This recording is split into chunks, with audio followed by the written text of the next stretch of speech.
আছে যে মানুষটা ক্ষণে ক্ষণে বদলায়, যে মানুষটা নিজস্ব কোনো স্ট্যান্ডার্ড পয়েন্ট নেই। দুঃখের সাথে বলছি, আমি কি করে মিথ্যাচারের সাথে আবার মুখ দিয়ে বলবো যে এবার শাকিব খানের উপর রেগে গেলেন আমেরিকান প্রবাসী ফারজানা এবং শাকিব খানকে করলেন কঠিন অপমান। ফারজানা শাকিব খানের প্রিয়তমা রিলিজ হওয়ার পর নিজেকে শাকিবিয়ান দাবি করে শাকিব খানকে নিয়ে বিভিন্ন কন্টেন্ট তৈরি করে ফেসবুক ও ইউটিউবে ছাড়তেন। মাঝে মধ্যে শাকিব খানের ডাইহার্ট ফ্যানদের সাথে ফেসবুক তাকে আসলে সেভ করতে চান আপনারা করুন, আমি আসলে তার ভালো মন্দ কোনোটাই নিজ মুখে আর বলতে চাই না। মিথ্যাচার বা দেখানো মেকি কোনো কিছুর মধ্যে আমি থাকতে চাই না। লাইভে আড্ডা দিতেন এবং শাকিব খানের নতুন নতুন মুভির আপডেট নিয়ে কথা বলতেন।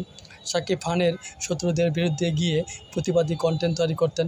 বাট গত কিছুদিন আগে শাকিব খানের সাথে বুবলির রোমান্টিক মুডের পিকচার দেখে বেজায় চটেছে এই ফারজানা বলেন, যখন শাকিব খানের যার সম্পর্কে কোনো কিছু বলতে বলেছে, আমি নিজের কথা চিন্তা না করে প্রতিবাদ করেছি শাকিব খানের জন্য।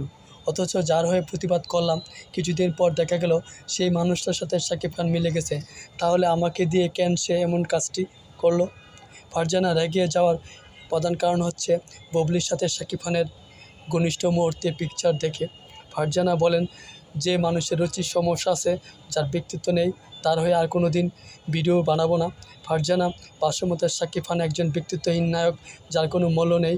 ফারজানা নিজেকে শাকিবিয়ান আর দাবি করবে না বলে নিজ মুখে অব্যাহতি নিয়েছেন।